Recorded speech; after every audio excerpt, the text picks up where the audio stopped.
enfants, l'amour en général, d'être entouré d'amour, à l'inverse de la haine, c'est surtout ça l'idée.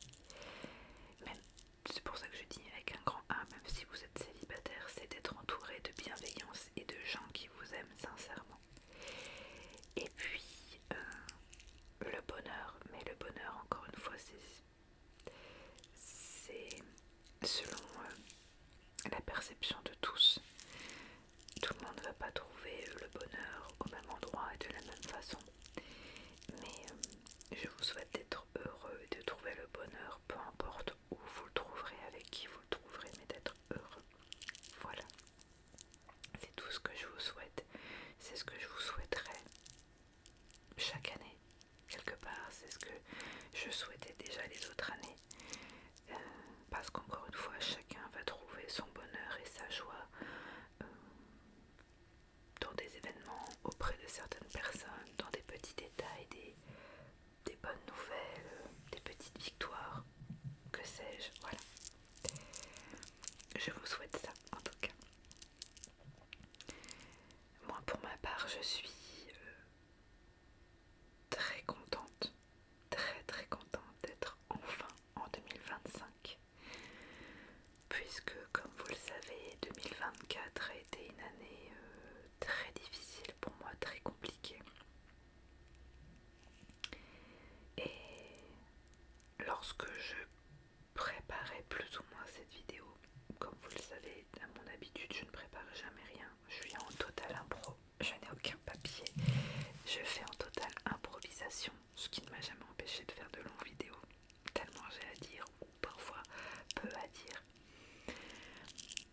Mais je me disais, faire la première vidéo de l'année 2025 et faire une rétrospective. Et quand je fais cette fameuse rétrospective de mon année, je me dis bof, bof, bof, bof. Non, j'ai pas envie de m'éterniser sur l'année écoulée. Déjà parce que vous l'avez vécu en même temps que moi, alors pas forcément dans les détails, pour des choses que vous comprendrez forcément. Mais je me dis, j'ai pas envie forcément de m'y attarder parce qu'en fait, il n'y a pas forcément un moment dans l'année où je me suis dit, ah si, là c'était sympa. La fin de l'année, à partir du mois d'octobre, on va dire mi-octobre, a commencé à être mieux, c'est clair. Mais 3 mois sur 12, c'est trop peu pour rattraper toute une année. Je pense que ça peut paraître évident, mais il n'y a pas assez de... Comment? Il n'y a pas assez de bons moments pour pouvoir englober. 2024, si je fais juste un petit point, un petit rappel, a vraiment été difficile dans beaucoup de domaines, dans trop de domaines. Sur les sentiments, sur les émotions, sur les relations, sur les situations, sur plein de choses. Aussi bien au niveau amical que professionnel, que vie de famille. Voilà, j'ai eu beaucoup de péripéties cette année et qui m'ont vachement meurtri. Je pense que le terme n'est pas trop faible.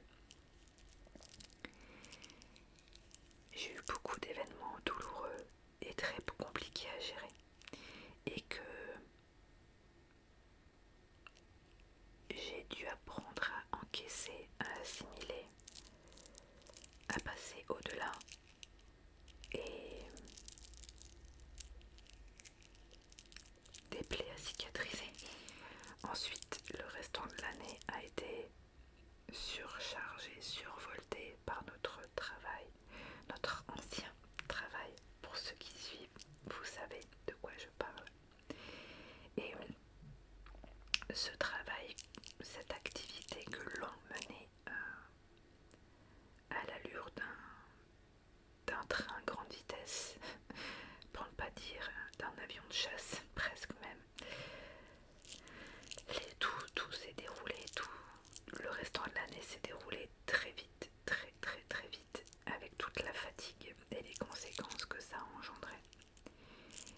l'espoir a pu renaître sur une amélioration, sur un meilleur avenir. J'y travaille tous les jours.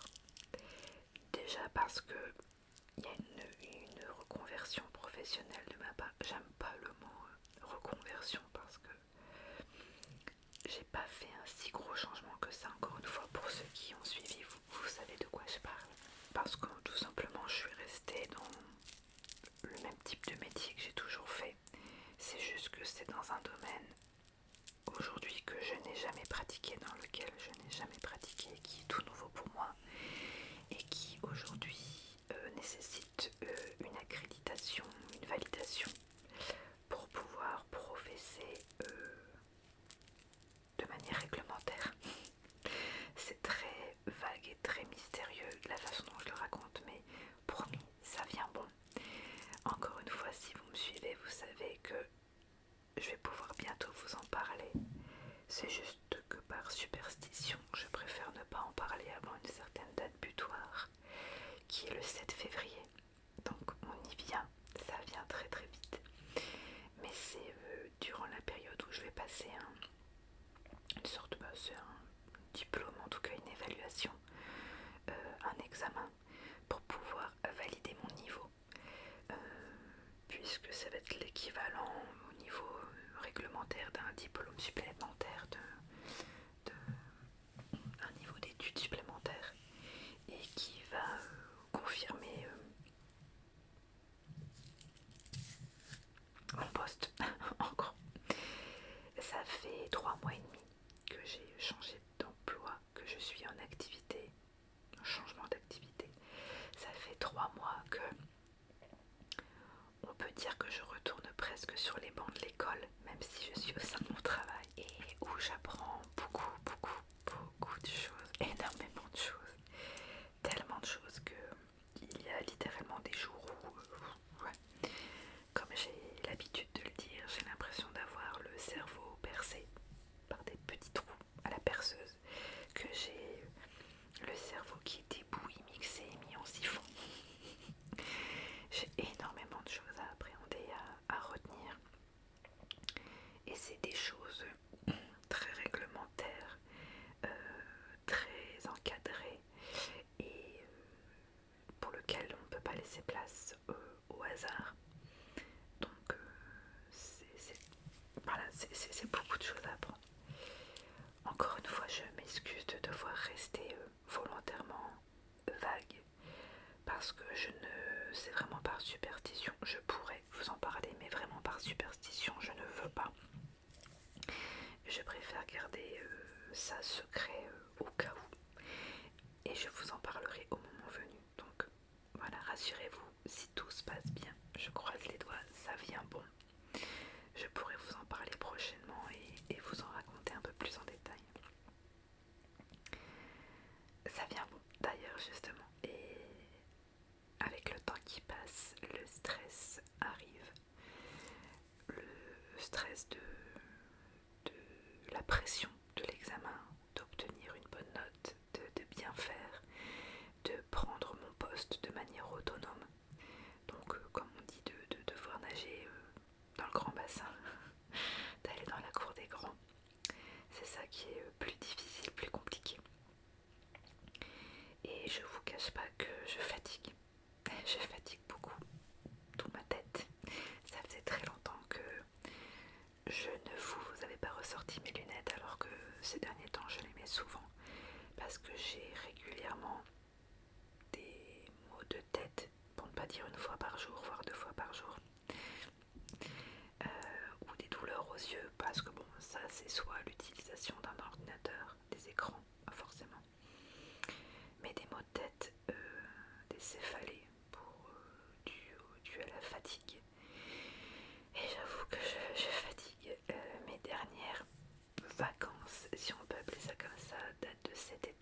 Et bon, je devrais passer de bonnes vacances. Sinon, bon, je ne préfère pas y penser, on verra bien.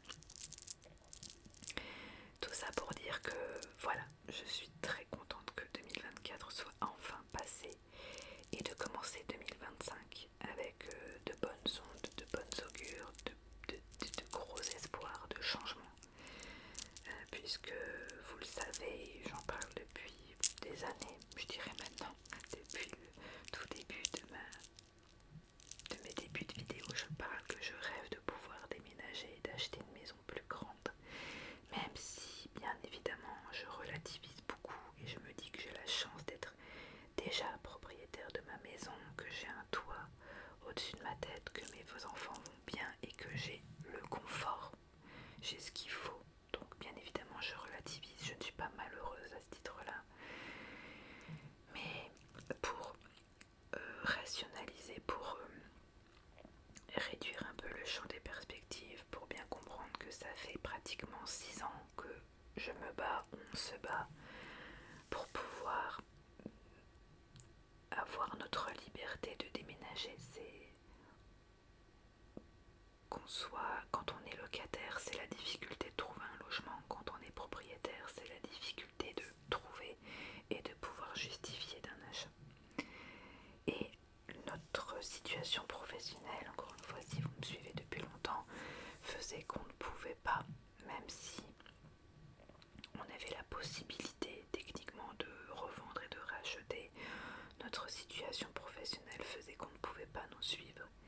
Et c'est en partie le motif, la cause de notre changement pro, c'est de pouvoir récupérer une certaine liberté, sous condition bien sûr d'avoir une situation financière correspondant bien sûr, mais de pouvoir de nouveau avoir cette liberté de se dire si j'ai envie de vendre ma maison et d'en racheter une autre, je fais ce que je veux.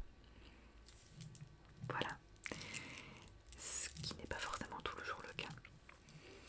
Et maintenant que on touche au but, j'ai vraiment hâte. Alors il se trouve que le destin, l'ironie du sort fait que pour l'instant on ne trouve pas de bien correspondant à nos attentes, ou alors pas dans notre budget, puisque c'est jamais ma pauvre Lucette, cette bonne guerre, tout est toujours une question d'argent et de budget. Et surtout dans le secteur que l'on veut, enfin là voilà, on rentre vraiment dans quelque chose de bien précis dans l'immobilier et ses complexités, ses spécificités.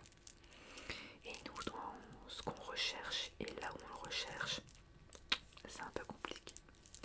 Vendre, je sais que je vendrai très bien et très vite. C'est acheter, trouver le nouveau bien qui nous correspondrait, qui est plus compliqué. Même si on n'a pas des critères mirobolants, c'est le respect du budget et du secteur qui est compliqué. Maintenant, on le sait, comme aime même le répéter mon mari, que l'immobilier est très calme, et ça c'est vrai. L'hiver ça ne se vend pas parce que les biens, va savoir pourquoi, je ne sais pas, l'immobilier tourne surtout, un peu comme l'événementiel, à la fois quelque part, tourne au printemps, l'été et à l'automne. L'hiver, il y a très peu de biens en vente et les transactions se font plus rares.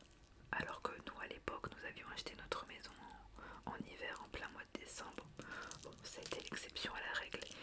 Mais comme le rappelle encore une fois mon mari, notre maison, lorsqu'on l'a trouvée, était en vente depuis plusieurs mois, depuis même l'été.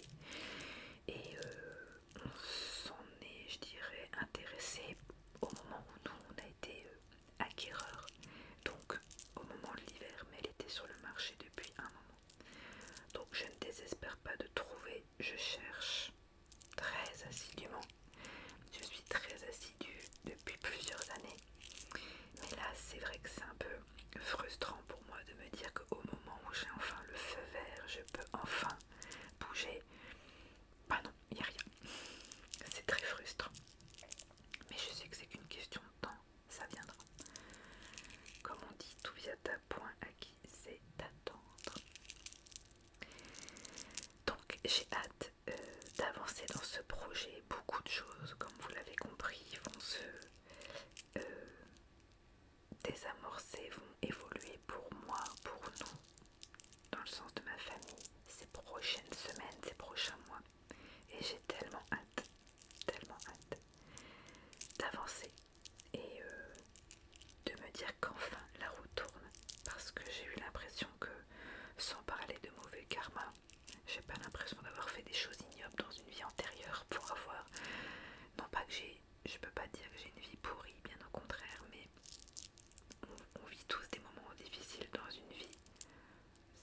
beaucoup plus graves, attention, je l'accorde, d'autres beaucoup moins. Mais je sais bien que la roue tourne pour tout le monde et qu'à un moment forcément on arrive à des moments plus désagréables ou plus compliqués dans une vie. C'est ce qui fait la vie tout simplement. Mais là je vous cache pas que j'ai hâte que la roue retourne de nouveau et reprenne de nouveau un tournant positif pour nous, parce que ces derniers temps la vie m'éprouve quand même pas mal. Elle met pas mal mon cerveau et mon cœur à rude épreuve. C'est très compliqué. Donc ça m'éprouve, ça m'approuve aussi physiquement et mentalement. Et il est temps de me laisser tranquille maintenant avant que ça me pète, ça me craque complètement. J'ai enfin hâte aussi de pouvoir justement physiquement régler certains petits désagréments. Puisqu'encore une fois, si vous me suivez, vous savez que, alors sans que ça soit grave, il n'y a vraiment rien de grave, c'est surtout plus dérangeant qu'autre chose. Ça fait plusieurs mois que j'ai entrepris des contrôles médicaux, des examens, parce qu'on cherche quelque chose. Rien de bien méchant, mais j'ai dû passer par plusieurs spécialistes, quelques traitements, des interventions, des petites opérations pour déceler ce que j'ai, parce que ça fait plusieurs années que j'ai des désagréments et qui s'accentuent avec le temps et qui commencent un petit peu à pas me pourrir la vie, ça serait un grand mot, mais vraiment à m'embêter, vraiment à être des désagréments. Au début on pensait que ça pouvait être allergique, puis non, ensuite gastrique, puis non. Donc la prochaine étape, on va chercher sur la voie ORL. Sauf que comme vous le savez, je parle en France, même si on a beaucoup de chance au niveau des prises en charge, au niveau de la sécurité sociale, des examens médicaux, etc. Les délais pour avoir un rendez-vous sont extrêmement longs. Donc quand je vous dis que ça fait des mois que j'ai entrepris, c'est uniquement de faire des suivis et d'avoir des orientations chez des spécialistes pour savoir où chercher, avec qui et de quelle façon. Et là on va dire que j'en suis à 2 sur 3, 2,5 sur 3, voire 4 peut-être. Donc j'ai éliminé la partie recherche de base, c'est-à-dire prise de sang, test. J'ai éliminé la partie gastrique avec un gastro-entérologue. J'ai éliminé la partie recherche suite à une opération, puisqu'en septembre, fin septembre, début octobre, je ne sais plus, j'ai fait une fibroscopie qui n'a rien décelé. Et donc maintenant je suis obligée de m'orienter vers la voie plutôt ORL. Donc oreille, enfin tube, c'est pas tube digestif, c'est on va dire en gros type tube d'évacuation, donc au niveau du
radical de me soigner, même si encore une fois il n'y a rien de grave et rien de bien méchant. J'aimerais une bonne fois pour toutes me soigner parce que ça reste quand même très gênant, très emmerdant. Enfin, bon. Et je préfère pour la suite le reste, voir ce que l'avenir me réserve, le destin me réserve et voir comment les choses évoluent. Parce que de toute façon, on n'est pas maître de son destin, comme on dit, on peut ne rien gérer d'autre. Donc, autant j'aime avoir des projets, autant j'aime aussi me laisser la tranquillité de voir les choses évoluer d'elles-mêmes et voir ce que ça va donner. Je vous remercie aussi pour tous les gentils et beaux messages que j'ai pu recevoir sur les différentes vidéos, les très peu de vidéos que j'ai pu faire ces derniers temps, les gentils mots que vous m'avez laissés, les encouragements, les félicitations, toutes les fois où on m'a demandé si j'allais bien, si ma famille allait bien. Vraiment, merci beaucoup, je suis vraiment très touchée. Sachez qu'ici, tout le monde va bien. Je touche du singe, pour l'instant, tout le monde va bien. Bon, mis à part 2-3 petits virus et microbes de l'hiver, mais sinon tout le monde va bien. Je pense à ça puisque vous le savez que parfois il m'arrive des petites péripéties, des petites anecdotes assez cocasses, pas plus tard que la semaine dernière. Comment dire, j'ai fait une petite visite express aux urgences avec un de mes fils. Alors je vous rassure, tout de suite rien de grave, rien de bien méchant. C'est juste que nous étions à un match de hockey sur glace, puisqu'encore une fois vous savez que depuis peu de temps je suis devenue une fan active, archi fan de ce sport du hockey sur glace, et je suis assidûment l'équipe de ma ville. Encore une fois, un peu à l'image d'Obélix, je suis tombée dans la marmite de la potion magique sans expliquer pourquoi. J'ai tout de suite adhéré à ce sport dès le premier match et j'en suis devenue complètement fan. Donc maintenant, dès que, en plus ça tombe bien, c'est pendant la saison, dès qu'il y a un match, l'équipe de ma ville a un match à domicile, je vais les voir. C'est le cas ce soir par exemple. Et la semaine dernière c'était le cas, et durant ce match, un de mes fils a été pris de nausées et a vomi dans les gradins parmi la foule. Bon, déjà encore une fois, je m'adresse aux parents, vous imaginez un peu la joie et la galère de gérer ça, de devoir dire aux personnes assis juste sur les gradins au bord: excusez-moi, je suis désolée, mon fils est en train de vomir, vous en avez eu sur vous. C'est formidable. Bon, ensuite, au-delà de cette galère, c'est de devoir interpeller du personnel pour faire nettoyer ça, même si j'avais commencé à nettoyer le plus gros, bon, ça reste gênant. Mais là où les choses se sont corsées, c'est devenu plus compliqué, c'est que, je vous le rappelle, c'est un de mes fils qui a 5 ans, un de mes fils jumeaux, en voulant l'emmener aux toilettes pour le débarbouiller, le nettoyer un peu, le rafraîchir, le fait d'avoir vomi lui a fait, en gros je vous résume, mais en gros il a eu une chute de tension assez importante et il a fait un malaise avec une perte de connaissance de quelques microsecondes. Sauf que à ce moment-là, et c'est là où ma culpabilité de maman me fait du tort, c'est que je ne me suis pas aperçue qu'il avait perdu connaissance, ou en tout cas qu'il avait fait un malaise, parce que c'était pile au moment où une dame sortait des toilettes qui était avec son fils aussi. Et j'ai avancé mon fils, je l'ai tiré par le bras vers l'avant pour le faire entrer dans la cabine pour pouvoir nous isoler, qu'il aille aux toilettes. Et je n'ai pas vu en fait qu'il avait... il tenait debout et je n'avais pas vu qu'il avait perdu connaissance. Il est tombé par terre, mais je l'ai senti cogné contre mon pied et j'ai cru qu'il avait trébuché sur ma chaussure. Donc j'ai cru que sa chute était due à une maladresse et que comme en plus il était faible à cause d'avoir vomi, qu'il n'avait pas fait attention. Et c'est en relevant mon fils, je lui dis: bah alors qu'est-ce que tu fais? Je l'ai relevé et j'ai senti qu'il était en poids mort et qu'il m'a regardé avec des grands yeux comme s'il venait heureusement, la dame qui donc sortait des toilettes, vu sa position, l'angle dans lequel elle se trouvait dans les toilettes, elle a dû le voir, qu'il a dû fermer les yeux et tomber, parce que tout de suite elle m'a interpellée en disant madame, vous voulez que j'appelle les pompiers? Donc moi bêtement sur le coup je me suis dit pourquoi elle me demande d'appeler les pompiers, il est juste tombé, il s'est pas cogné la tête, il a frôlé effectivement la porte mais il ne s'est pas cogné la tête, tout va bien. Donc je lui dis non ça va merci, il a juste cogné contre ma chaussure. Et avec du recul quelque part, heureusement elle ne m'a pas écouté, elle a appelé les pompiers. Et tout de suite elle me posait des questions, elle me disait madame votre fils, quel âge il a, comment il s'appelle? Et alors bêtement vraiment je m'en veux parce que sur le coup je me suis dit mais pourquoi elle me pose ces questions là, elle m'embête, j'ai juste envie d'être tranquille avec mon fils puisque en le relevant il avait repris connaissance. Et en fait j'étais concentrée sur ce que mon fils me disait, sur ses symptômes, je lui ai enlevé son manteau, il voulait encore vomir donc je l'ai penché sur la cuvée des toilettes, non, je vous passe les détails pardon mais en gros je me préoccupais de mon fils et j'avais juste envie de lui dire arrêtez de m'embêter, en gros lâchez-moi la crêpe. Mais avec du recul je pense que elle a vu mon fils perdre connaissance, elle a vu que je m'en étais pas rendu compte ou alors que j'étais peut-être trop, pas choquée mais trop perturbée pour m'en être aperçue et elle a pris les choses en main. Et c'est à force de me poser des questions et qu'elle m'a dit non mais madame j'ai les pompiers en ligne, ils arrivent, votre fils a perdu connaissance. C'est là que j'ai percuté en disant, enfin elle m'a pas dit il a perdu connaissance mais c'est à force de me poser des questions et de me remémorer qu'effectivement je l'ai soulevé, il était en poids mort et il avait un drôle de visage, un drôle de regard. C'est là que je me suis dit il y a peut-être un problème, il a peut-être perdu connaissance effectivement, je me l'ai pas vu. Donc j'ai été pris une violente culpabilité de ne pas m'en être aperçue, mais parce qu'encore une fois j'étais derrière lui et je ne le regardais pas au moment où j'ai voulu le faire avancer.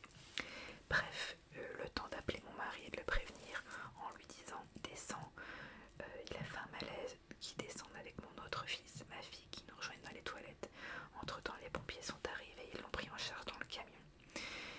Et puis comme, même si pour eux ils ont jugé que rien de grave, c'était juste un malaise, enfin une indigestion, mais comme il a perdu connaissance quand même un petit peu, ils ont voulu l'emmener aux urgences, donc on a été transféré en camion aux urgences, enfin bref, voilà.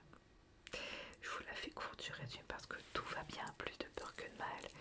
C'était pas, ils ont tout surveillé, hein. S'il ne s'était pas cogné la tête, s'il n'avait pas fait une crise d'épilepsie ou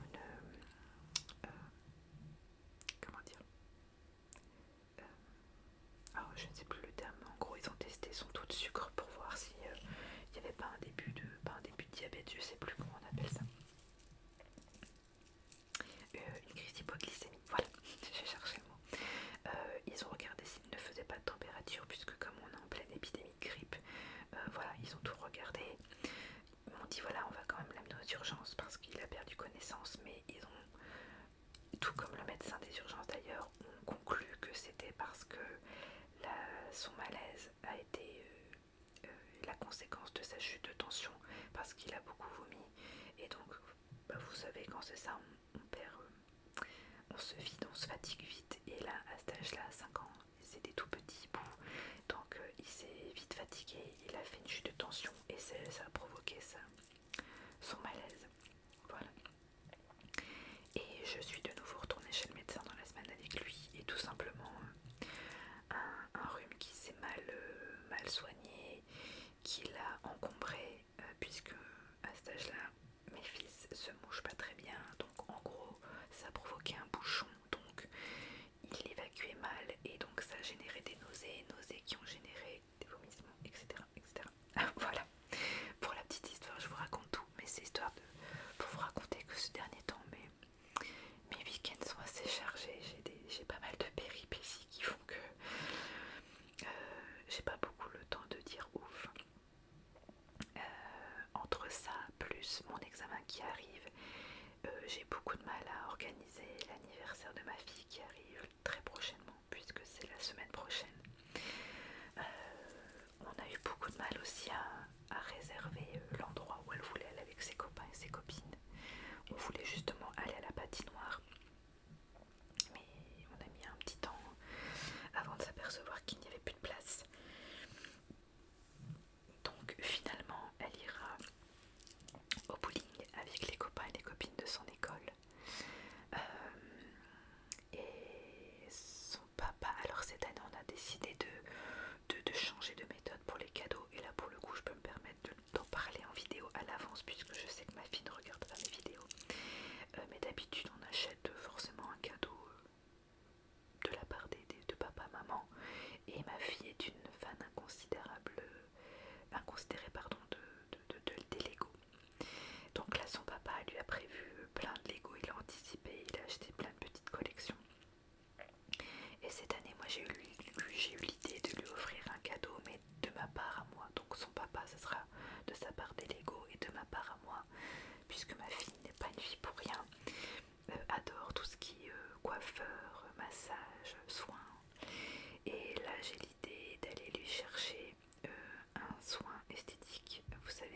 j'ai déjà pu le mentionner dans précédentes vidéos, je n'arrive pas encore à trouver le rythme de tout gérer à la maison, de gérer la vie pro, ma vie à moi, la vie avec les enfants, l'entretien de la maison. Je le dis ouvertement, ces derniers temps c'est ma maison qui morfle. Le ménage n'est pas toujours fait en temps et en heure, la lessive non plus, le bricolage, des finitions qu'on doit faire. Voilà, il y a beaucoup de choses qu'on laisse en suspens parce que aujourd'hui on essaie de rattraper un peu du temps perdu et de rattraper une qualité de vie. La maison on s'en occupe mais à un rythme décalé, différent.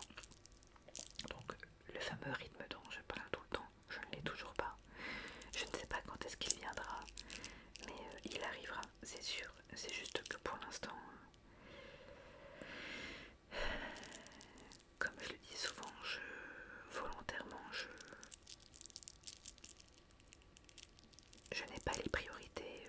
Je mets les priorités là où elles doivent être et le matériel, je le laisse de côté. Tant pis si je suis en retard dans mes lessives, tant pis si je suis en retard sur ma lessive, sur ma vaisselle, tant pis si je suis en retard sur le ménage, tant pis si mon lit n'est pas fait tous les jours, tant pis si j'ai un peu de poussière, je m'en fiche. J'ai décidé de mon contre-fiche complètement parce que je m'en fiche des jugements. C'est d'abord je me répare moi, et ensuite je réparerai les dégâts du matériel. Je vois ça un peu comme ça. Ceux qui peuvent le comprendre, tant mieux. Ceux qui ne le comprendraient pas, tant pis, je m'en fiche. Chaque chose en son temps, et les choses que j'ai à réparer ne peuvent pas se réparer en quelques jours, voire quelques semaines. Il faut beaucoup plus de temps que ça. Donc je mets les priorités là où elles doivent être, c'est-à-dire ma famille, mes enfants. Le reste, on verra après. Voilà. Écoutez, je pense que c'est ce que j'avais envie de vous dire pour cette première vidéo de l'année.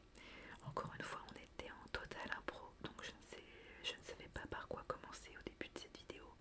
Le principal pour moi, c'était vraiment de vous retrouver et surtout de vous partager mes meilleurs vœux, de vous souhaiter plein de bonnes choses. N'hésitez pas à me dire en commentaire ce que vous avez envie de faire pour cette nouvelle année. J'ai pas envie de parler de bonnes résolutions, parce que les résolutions, vous savez comme vous et moi qu'on les tient jamais. Vous voyez, je vous ai pas parlé de résolution de faire une activité sportive, parce que je ne sais pas si c'est le fait de ne pas les mentionner en résolution. Je suis très fière, très contente d'arriver depuis le mois d'octobre à faire régulièrement du sport chaque semaine. Parfois j'en fais même jusqu'à 5 jours, 6 jours par semaine. Bon, parfois une fois ou deux uniquement, mais parfois j'arrive à en faire 5-6 jours par semaine. Et je suis très contente parce que depuis le mois d'octobre, j'en suis très assidue, vraiment. Et j'arrive enfin à trouver un rythme. La motivation est limite, ça me manque. Parfois toute la journée j'y pense en me disant vivement ce soir, j'ai hâte de faire du sport. Parce que je suis devenue un petit peu égoïste, c'est-à-dire que je passe du temps avec mes enfants. Mais j'ai appris à prendre du temps pour moi et de me dire mes enfants, ils vont pas m'en vouloir si je les délaisse 3/4 d'heure, 1 heure pour faire un peu de sport, parce que ça me détend, ça me fait du bien physiquement, mais ça me fait surtout beaucoup de bien mentalement. Et je suis très contente d'avoir réussi à reprendre ce rythme-là et d'avoir enfin su me remettre à ça. Ça faisait tellement des mois et des mois que j'en parlais que ça me peinait, que j'en suis très contente. Et je peux même pas dire que c'était une résolution puisque j'ai commencé bien avant le début de l'année. Donc pourvu que ça dure, en tout cas pourvu que ça dure. Donc vraiment je réitère, j'espère que votre nouvelle année se commence bien, démarre bien, que vous avez passé déjà un bon réveillon de Saint-Sylvestre et les bons premiers jours de l'année. Et j'espère que tout se passe bien pour vous et que, à défaut de parler de résolution, vous avez des beaux projets ou en tout cas des objectifs, des goals pour cette année. N'hésitez pas à me les dire en commentaire. J'espère vraiment vous lire et voir de bonnes choses. Peu importe, encore une fois, même si c'est des petites batailles, des petits trucs, il n'y a rien de petit.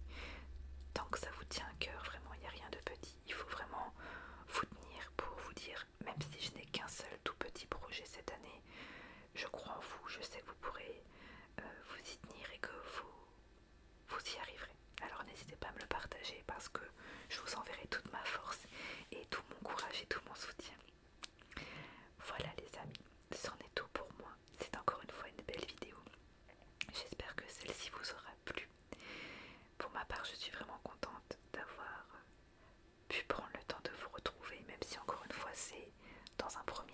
sens unique